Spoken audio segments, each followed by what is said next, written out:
The broadcast is now starting. All attendees are in listen-only mode.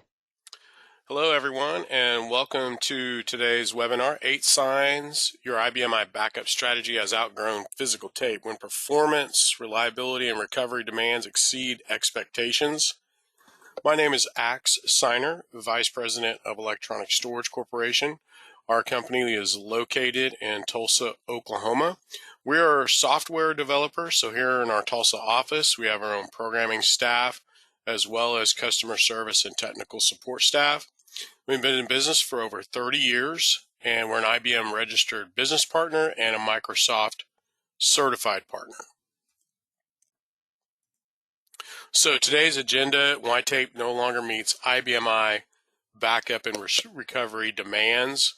So key operational signs that indicate a growing risk with physical tape where performance, recovery, and operations can break down, and how virtual tape improves IBM backup and recovery. And we're also going to do a live demonstration of our particular solution with any questions that you might have on the presentation or the product or your particular backup environment. So then a summary and next steps for receiving additional information on our particular solution. So the shift, changing backup and recovery requirements. So these would be data volume and workload. Complexity is increasing in your backup and recovery environment. Backup windows could be shrinking in terms of the amount of data, the growth of the amount of data. Recovery expectations are increasing where more testing of disaster recovery and other objects or libraries that need to be recovered because of whatever reason. Disaster recovery tightens, timelines are tightened, therefore giving you a faster way to recover a full system with a virtual tape solution. And basically tape no longer keeping pace with your current environment. So tape was really built for a different set of performance and recovery requirements compared to a virtual tape solution. Performance limits, so backups running into production time. Throughput constraints where tape can only go so fast.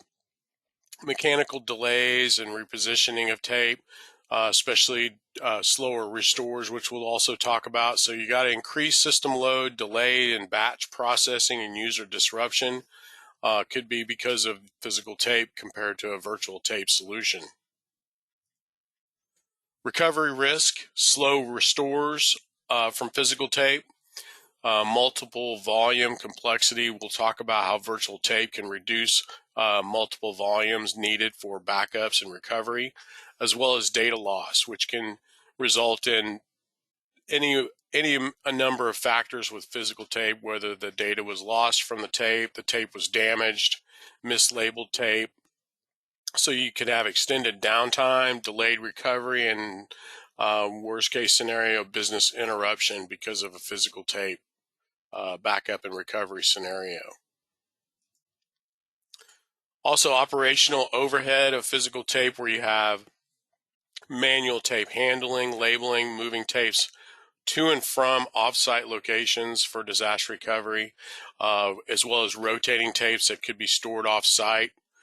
So you have these daily management tasks that are related to physical tape, which provides operational overhead. So we're talking about increased labor, possible human error when dealing with physical tape compared to a virtual tape solution. Visibility and compliance gaps. So you got limited monitoring with backups to physical tape, manual tracking and audits of your backups, where if you could automate that whole entire process and provide a quick audit of your backups and seeing all of your backups and able to restore those at any time. So there's hidden failures and compliance risk in virtual tape or physical tape backups. Disaster recovery exposure, so offsite tape dependency, having to recover a tape from an offsite location, whether it's a full system say that you need to recover or any objects or libraries, that recovery is going to be delayed because of the offsite tape location. And that would be retrieval delays included with that. So we missed recovery objectives.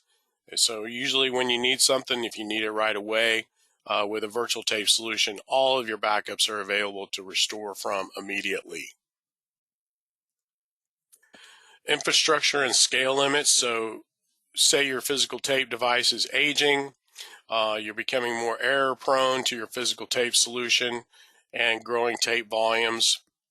If that happens to be occurring, then that could be a scale limit where a virtual tape system, if you're going to disk, is virtually unlimited in terms of being able to scale up to handle additional backup data volume. So your impact would be reliability issues and poor scalability with a physical tape because you are limited. So the virtual tape approach, disk-based performance, we're talking about doubling the speed of your backups and doubling the speed of your restores.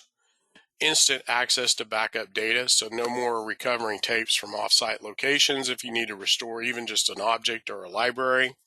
Automated replication, so this gives you the ability to make copies of your backups, multiple copies of your backups, whether that be to cloud storage, to a DR offsite location, but having also those backups instantly available as replicated backups to restore from, whether they are stored in cloud storage or both cloud storage and DR site.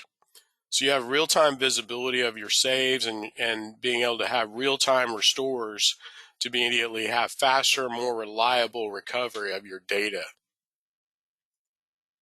So the bottom line is we're going to tape introduces an operational risk in your backups and your restores. So limitations, they will increase over time if they've not already. And virtual tape removes those constraints. Recovery becomes much faster, much more simple, and more predictable compared to physical tape. So we're going to talk about modernizing IBM iBackup without disrupting your current backup and restore operations. So our particular solution, LaserVault Vital for IBM I, is really purpose-built for IBM I environments, and meaning that it incorporates any of your current save and restore procedures that you're currently using with physical tape also apply to a virtual tape environment. You have high-performance virtual tape emulation when writing to disk compared to physical tape, throughput for large save operations, sustained throughput and higher throughput, rapid object and system level restores, automated replication for disaster recovery, including multiple copies of your backups, which in a tape backup solution, you have simply one copy. And then seamless integration with backup workflows, especially with BRMS, Robot Save, and any of the Go Save, including restricted state full system saves and demode IPL. So we have faster backups, faster recovery, reduced operational overhead.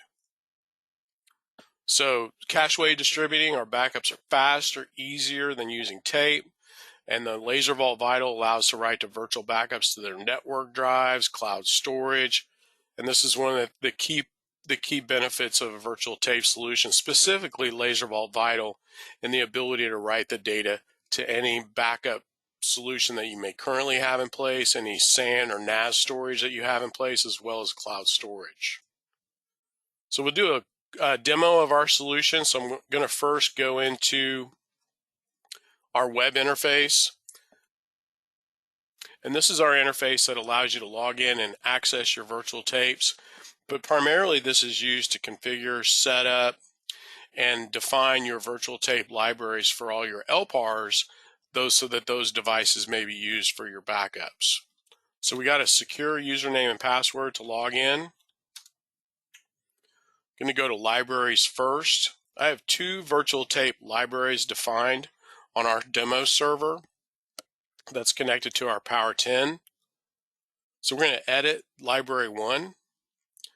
So some of the settings would include the library name, which correspond to this option on the left side menu, library 1, which I'll show you in a moment. Serial number for this particular tape device. We are emulating LTO 8 version. You can also emulate LTO 5, 2, and 3. Two things to note about these Ultrium options to emulate. They do not have a storage limit. So if your backup is 20 terabytes from your production LPAR, it can all fit on one tape volume because there is no storage limit. Also, they don't relate any type of speed. Ultrium 5 would be just as fast a backup as the Ultrium 8. Storage slots. This is also a key factor in a virtual tape solution because you're allowed to create up to 16,350 tape slots per virtual tape library. So this would be the number of tapes that you can have available within the tape library, making it virtually unlimited in terms of how many copies of your backups, your dailies, weeklies, monthlies, quarterlies, and so forth can all be stored online. You can also increase the number of storage slots for adding additional tapes at any time that you need. Our product is not licensed based on the number of tapes, based on the amount of data. It's simply a one-time license for per virtual tape Vital LaserVault server. Now, if you want to, you can put a default tape capacity on tapes that you create within this tape library. We have customers that save journals throughout the day and they want that tape to eventually fill up so that, say, BRMS would rotate to the next tape to begin those saves. When we talk about speed of your backups and recovery for restores, one of the features that we provide is cache properties, and these are write cache and read cache properties that can be used to tweak the speed of the backup and the speed of the restores. So changing these values can increase speed of your backups. Anywhere from 8 to 16 meg is a typical sweet spot for reading and write cache values for the fastest backups and recoveries on our VTL solution. So we're going to talk about also over to the right, our solution has multi-path capability per tape library. So with this virtual tape library that's been defined within this interface, I have two paths that I can write backups to. I can write backups to the local path, which is a disk array on our demo server. I can migrate tapes from that path to my Azure storage, my Azure cloud storage. But with the capability of multipath, you can see the tapes whether they're in the local path or the Azure path. And you will see those tapes in your inventory when you go to this interface or when you're in BRMS as well.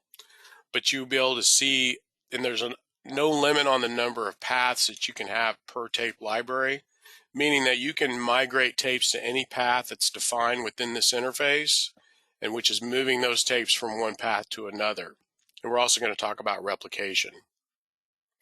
So this gives you the ability to move tapes that are long-term storage to cloud, but still be able to access those, migrate those from cloud storage back to local path for restores, or even simply do a restore from the tape even if it's in Azure cloud storage.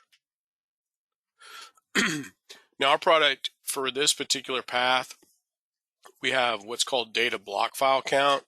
This is also a setting for backup speed, allows for multi-path writing of the data during the backup. So we have this set to 8 files. So during the backup, while the data is being written to disk, to whatever disk that might be, whether it's local disk, SAN or NAS storage, or using any of our technology partners like Rubrik, Cohesity, Exagrid, and as well as many others, IBM included. This allows us to spread that data across multiple files to write the data faster than just writing it to one block level tape file. Our product comes with standard with compression, which averages 5-to-1 compression ratio of your data, as well as encryption. Your encryption key goes here so that the data is written to disk, encrypted as well as compressed.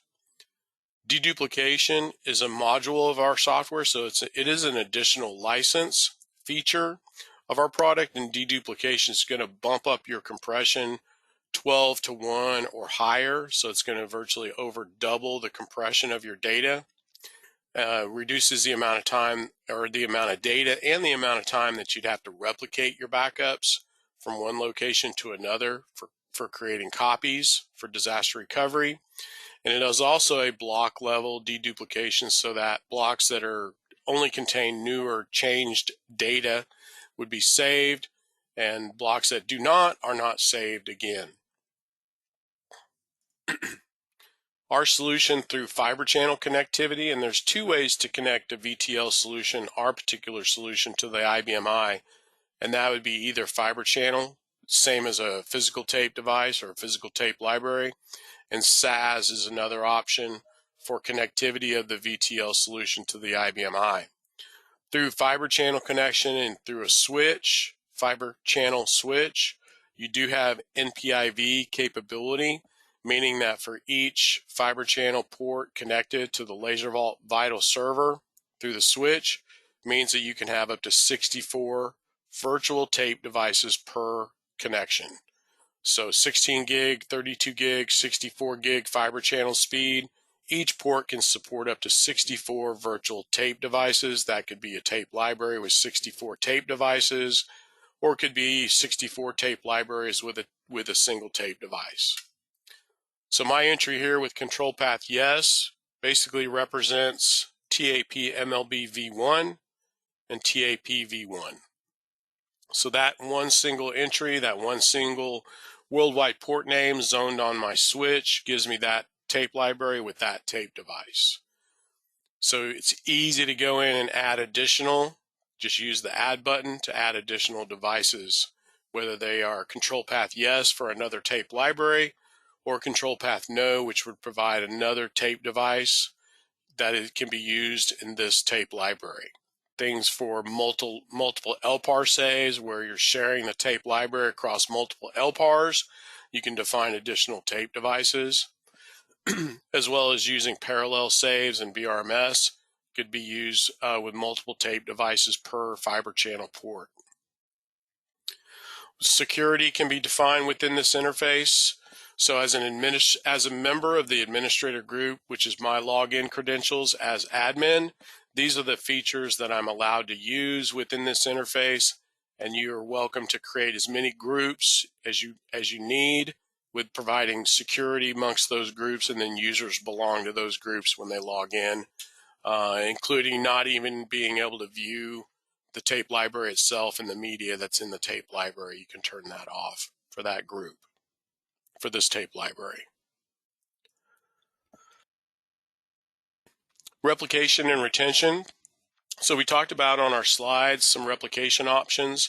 I've got 4 different examples: network path, Amazon, Azure, and Wasabi.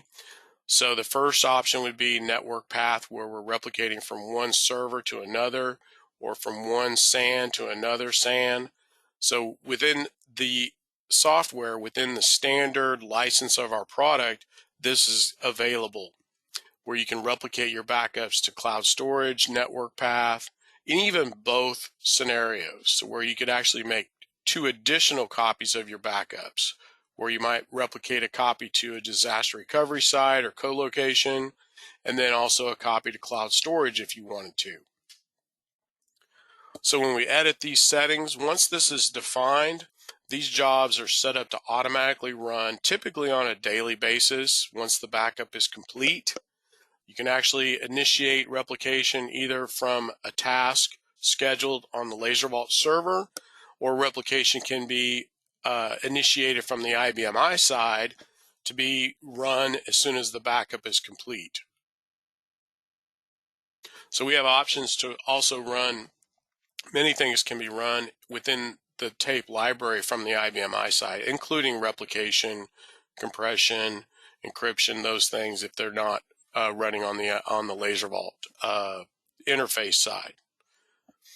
So we also have down below replication or retention for local retention of your backups based on age or number of volumes. This is if you're not using robot save or BRMS, where you're using go save commands and you'd like your daily backups to be purged after 10 days, your monthly backups to be purged after 6 months, whatever your retention might be.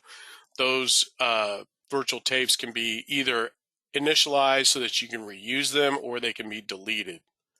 And this is also an automated process for establishing retention jobs that are defined here. And then you have a separate retention for your remote copy, your replicated copies, to where if you'd like to store those for a longer period of time, you can simply set a different age or number of volumes for those replicated copies compared to the remote copies compared to the local copies. If you do click on jobs, this gives you a quick list audit log of migration jobs that have completed or currently running, as well as replication jobs that have completed or that are currently running. And in migration and replication, we do have email notifications of those jobs, so that if for some reason there was an error during the replication, you would get an automated email notifying you of there was a problem or an error during the replication job. So this is library 1. This is where you can quickly go in and see all of your virtual tapes. And we have a column here called path, and you can see which tapes are in local path, which in the multipath feature, those are on the local disk on the LaserVault server. And the fact that you can point the library path to any SAN or NAS storage means that you could leverage existing SAN or NAS storage for your IBM I backups. Then we also see virtual tapes that are on Azure. At any time, because I have migrate capability, I can move an Azure tape back to local storage. So volume 4 can be moved back to local storage for a restore, or I could even go ahead and move that tape to drive 1 and make it available to restore. Now the restore would be slower because you're going over the wire across the internet to redo the restore, but because that is on cloud storage. But it could be migrated back to local storage at any time. So the difference here would be that there's no offsite location of your backups. So those are not available because they're offsite. This gives you the ability to see your backups, all your dailies, all your weeklies, all your monthlies, any backups that you want to store and have available, they can be immediately loaded into the drive and a restore can be performed at any time. Now, we've got tapes here. We don't have all the slots full. As you can see, there's several empty slots. And we talked about how you can increase the number of slots anytime that you want. And you can go and create additional tapes. So if I go to local path, I go create, I can put in a volume prefix, which is 1 or 2, 3 characters, create multiple tape images, go ahead and initialize those and create media. So if I put D for daily, for example, this would go ahead and put in the serial numbers for those tapes and add those into the tape library immediately. In BRMS, those would be available as star inserted, and then you can go ahead and add those into BRMS for your additional tape inventory.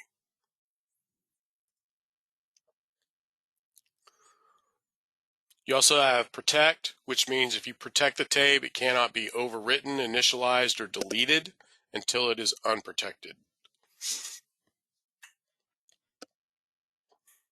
So that's basically the interface of the product. Let's go back to our slides.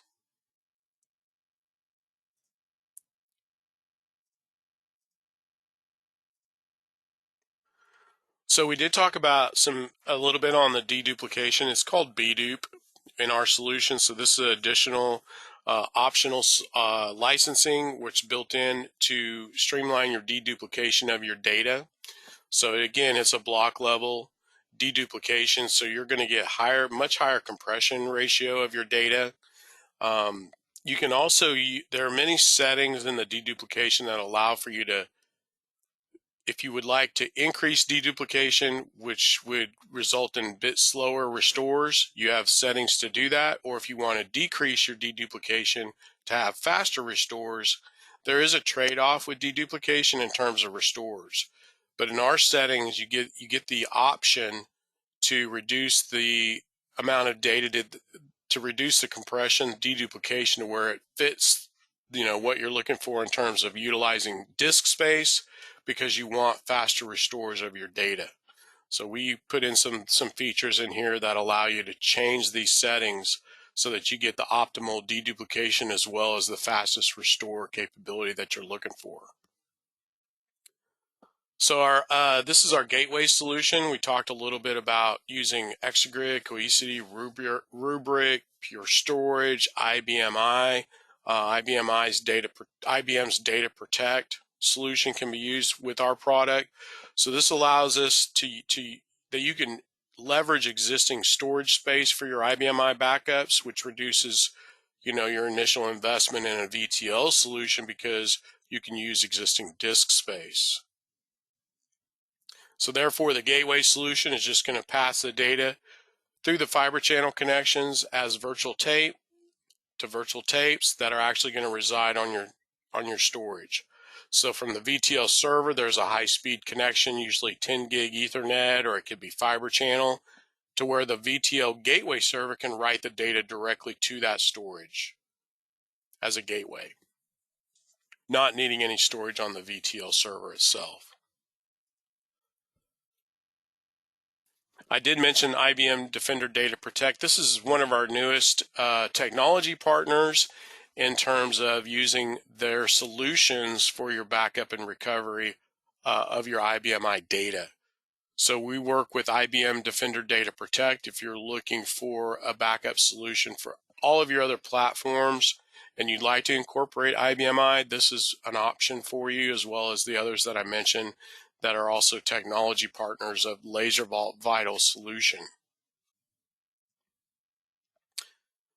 So for the resources in the GoToWebinar panel, there's a quote sizing questionnaire that can be used by our sales and engineering team to get a determination of what hardware configuration you would need, whether it's using your own servers, a VM, or we can size out and quote server components with our product, with our software licensing, which is a perpetual license, not a subscription.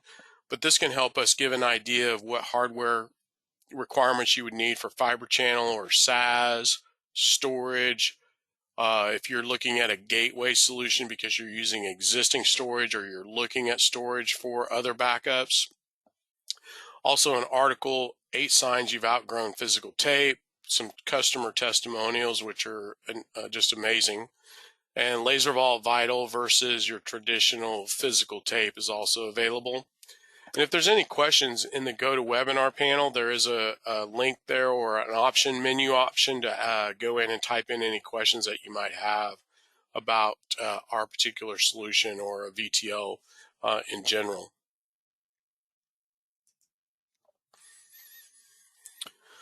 So here's our contact information, info@laservault.com. You can use extension 1 on our 800 number to reach our sales engineering department for any questions.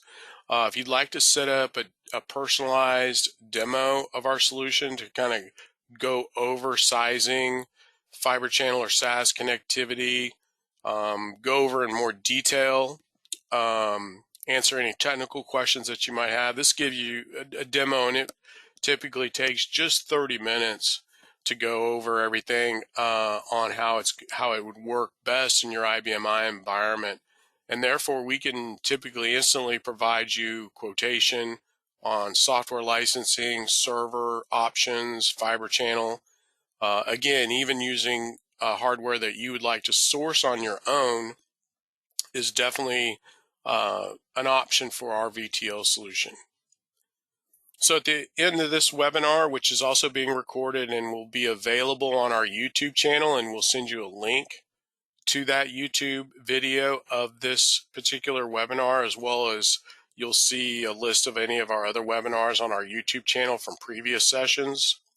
And we have a drawing for noise canceling earbuds that we're going to hold after this session concludes, and then we'll notify the winner via email and as well as website, so that we can send those out to you if you happen to be the winner of that.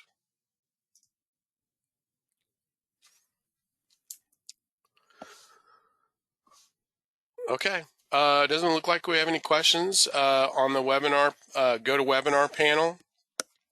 Feel free to shoot us any questions on info@laservault.com that you might have. Also, there'll be a quick survey that you can fill out for us at the end of this session. If you'd like to go ahead and fill that out, it takes a couple minutes or less, just to give us an idea if we're hitting the right topics of discussion on a VTL solution, and then we're happy to get back with you if you'd like to schedule a demonstration of our product. Okay, well, our time is up today. I want to thank everybody for joining us today, and enjoy the rest of your afternoon. Thank you.